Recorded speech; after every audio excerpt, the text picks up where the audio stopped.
Parlons justement d'Emmanuel Macron à travers le conflit en Ukraine, Philippe de Villiers. Il nous reste quelques minutes, on y reviendra évidemment après la publicité. La semaine dernière, Emmanuel Macron surprenait ses alliés en expliquant que l'envoi des troupes occidentales n'était pas exclu à l'avenir. Eh bien, cette semaine, le chef de l'État, depuis Prague, persiste et signe en demandant de ne pas céder à la lâcheté face aux dangers qui frappent l'Europe. Écoutez le président de la République. Nous abordons à coup sûr un moment de notre Europe où il conviendra de ne pas être lâche. On ne veut jamais voir les drames qui viennent. On ne veut jamais voir ce qui se joue. Et je crois que nos deux pays ont conscience de ce qui est à l'œuvre en Europe.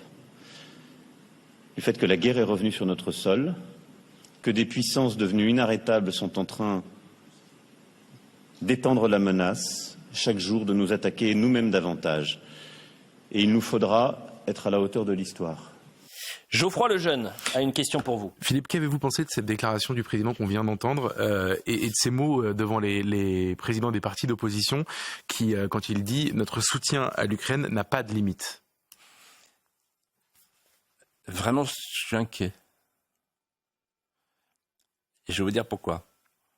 Il a dit, première phrase, « la guerre est revenue sur notre sol ». Non, c'est pas vrai. Donc c'est là que je parle de jeux vidéo, c'est pas vrai. On ne peut pas remplacer la géographie par l'idéologie. La guerre, elle n'est pas sur notre sol. Il n'y a pas des chars russes sur notre sol. Et on n'est pas envahi pour l'instant. Donc la guerre, elle est en Ukraine.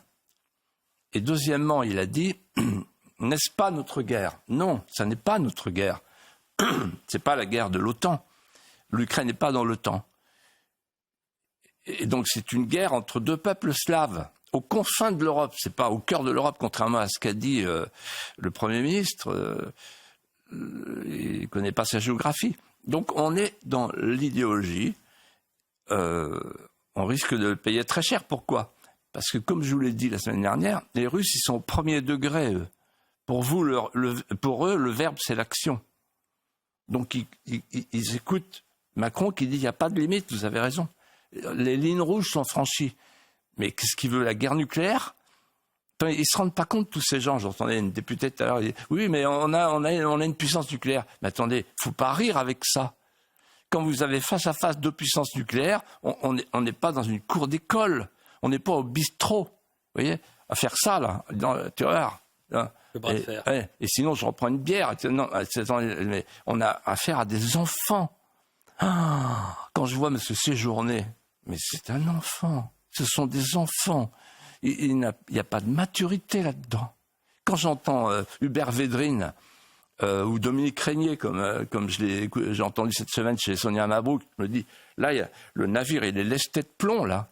Là, il y a l'expérience, il y a le bon sens, il y a la sagesse. C'est ça qui nous manque.